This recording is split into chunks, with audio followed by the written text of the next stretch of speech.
Hi, and welcome to the final episode of Abu Dhabi Talks.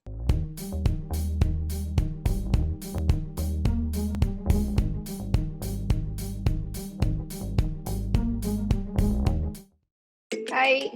So our topic for tonight is about Ayurveda, which is one of the most ancient system of preventive healthcare. And joining us tonight is our wonderful guest, Dr. Sham Vishwanathan, who has 23 years of Ayurvedic professional experience under his belt and an Ayurvedic practitioner at Burjeel, Reem Island here in Abu Dhabi. Hey, Doc. Hello, Good hi, how are morning. you? There are so Um, many questions about Ayurveda. Are we saying it correctly, by the way? Ayurveda. Ayu means life, Okay. and Veda means science or knowledge or intelligence. I always thought it was like a lifestyle. I mean, I'm South Asian as well, so I've always heard the term, but like everyone else, I'm not sure what exactly it means. See, Ayurveda is not just about treating some diseases. Rather, it's like a way of life. It's a philosophy of life, which goes, very much in sync with the nature. See, this science, Ayurveda, it traces its roots to the Indus Valley civilization back in India, which was at the period of around 3000 BC and lasted for 1500 years. And thereafter, there were so much of research and development about Ayurveda. And Ayurveda has primarily two objectives. One is to maintain the health in a healthy person. And secondly, to cure the disease in a sick person. So you don't as have to far be as sick to try it. not necessary. Different types of health issues, comes in front of Ayurveda or, in front of the modern medicine. It can be an allergic rhinitis. It can be a sneezing. It can be a runny nostrils.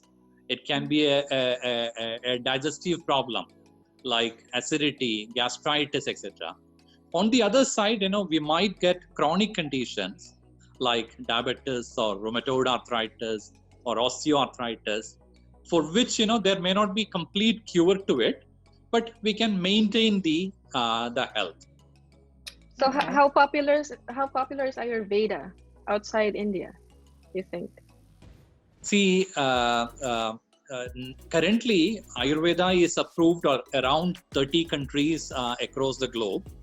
And back in India, there is a ministry named Ministry of Ayush.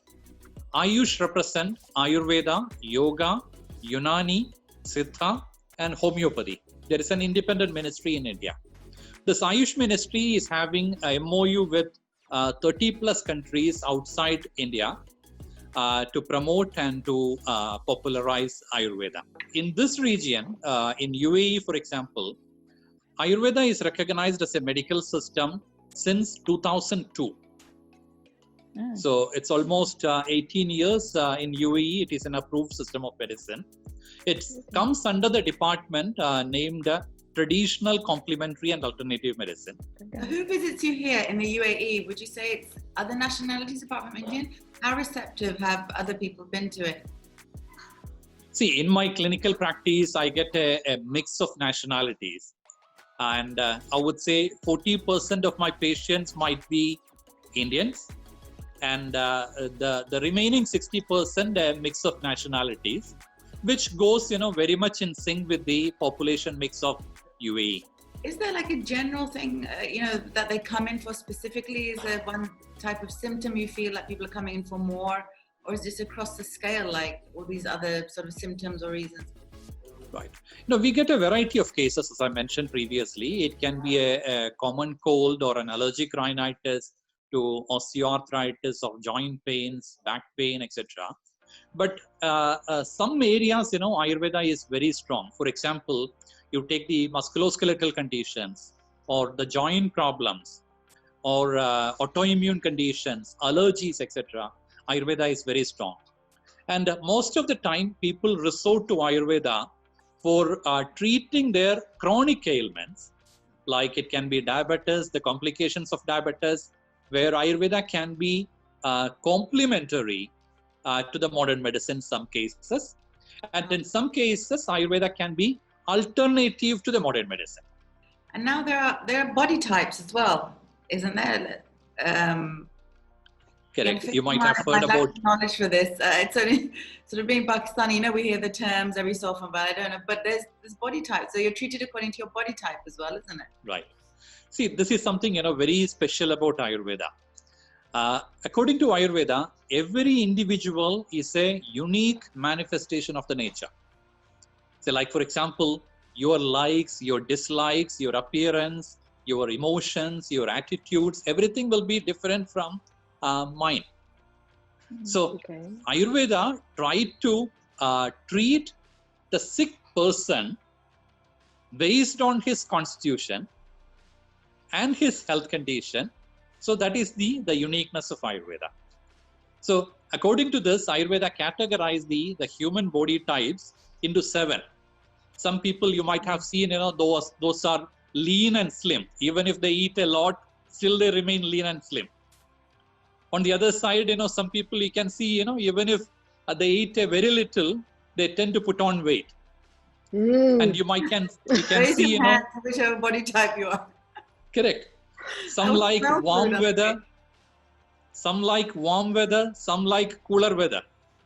Some tend to get irritated at a stress situation. Some tend to get low and down at stress situation. Some might have a quick grasping power and they may forget fast. The others may have a slow grasping power and they retain it for long.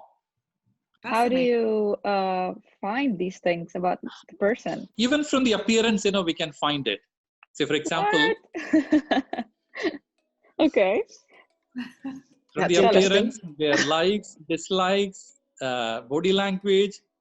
For example, you can see some people, they throw maybe 60 to 100 words in a minute. Some might be, very slow in talking. Yeah, true. So every time, I will get a clue. There isn't like maybe a personality test, DNA test, something like this, or it's your experience with the people. Yeah. No, the body type of a person, it is determined by the parents.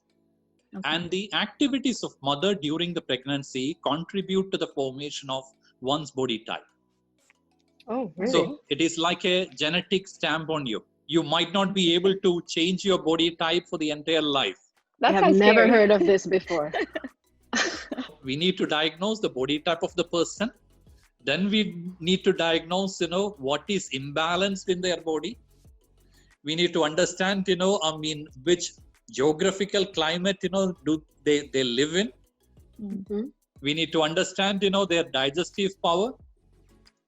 We need to understand, there are so many things, we have to assess before suggesting a treatment. So then it becomes more of a tailor-made in nature rather than going for a ready-made medicine. Is this safe, for everyone?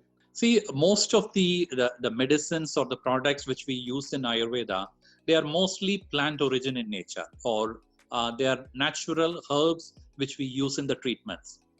And, I very much agree that, the plants also contain chemicals. It's maybe because of some of the active ingredients or the chemical composition of the plant by which it's giving certain action. But those plant chemicals or phytochemicals, they are safer to the body compared to an artificial chemical or a mineral, which we get from the earth. According to Ayurveda, everything is good and everything is bad. You take cholesterol, for example. The cholesterol is very much required for the brain functions. At the same time, too much of cholesterol can produce heart issues, or it can block the blood vessels.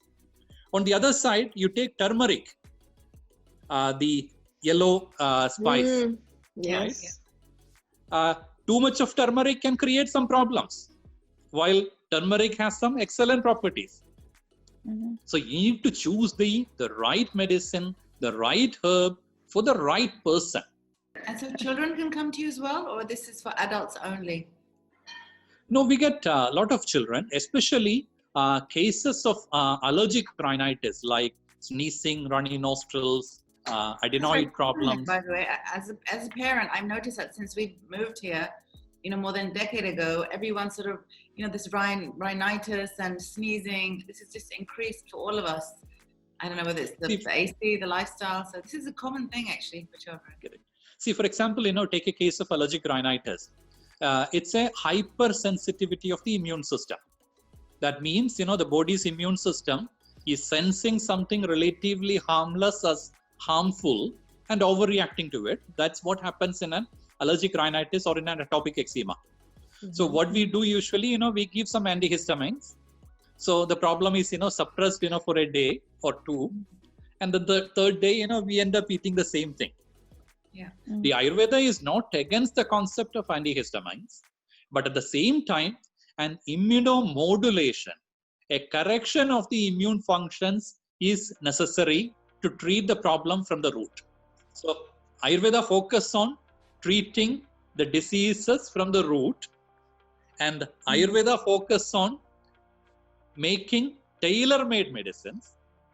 So these are two unique specialities of Ayurveda. Wow. Gosh, I think my whole family needs to come and book an appointment with you after this conversation today. So you're based at Brazil on Ream Island, is that correct? Yes, that's right. I consult on Sundays, every Sundays. Well, every Sunday you consult. Okay, I see.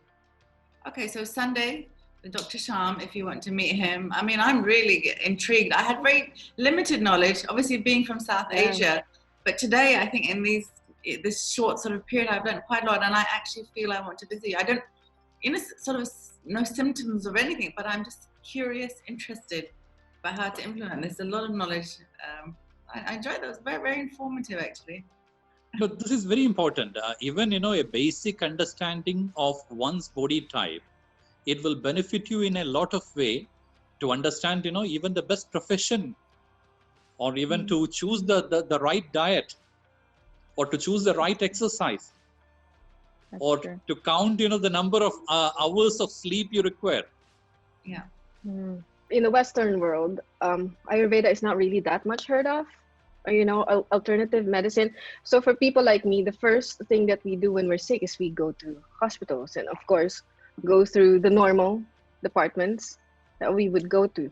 How would you convince, patients to actually try out, since seems to be like the oldest, preventive system in the world?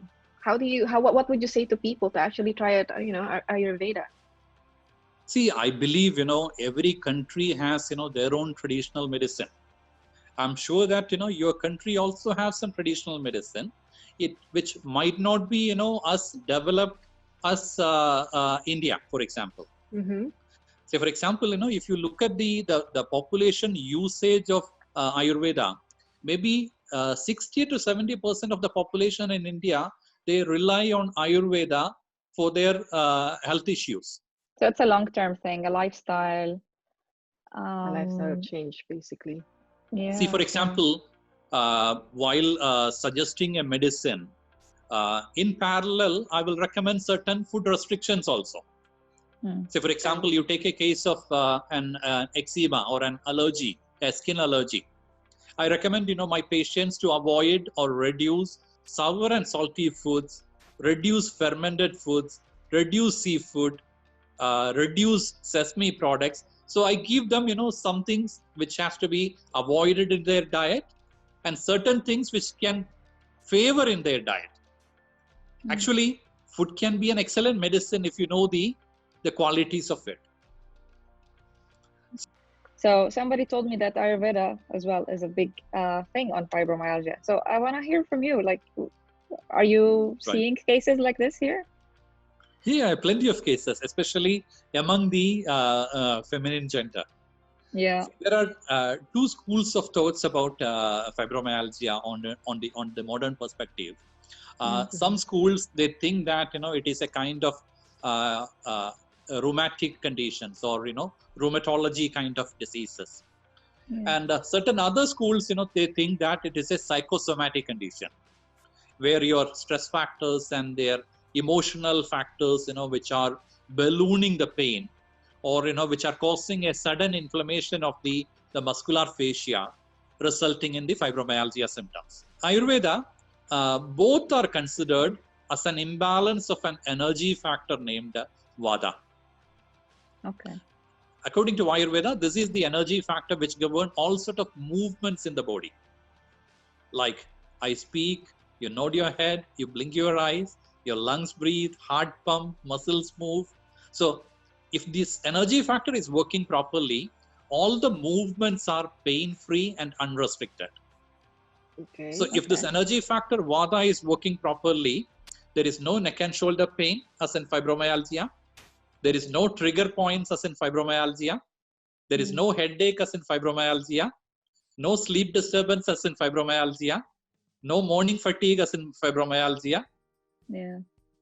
So approach is, not to treat different medicines. One medicine for headache, one medicine for sleep, and another medicine for fatigue. That's not the idea. Thank you so much, Dr. Sham. It was Thank you so lovely much. meeting you. Thank you. Thank you, everyone. Have a good day. Thanks, Bye. everyone. Bye. Thank you. See you when we see Bye. you.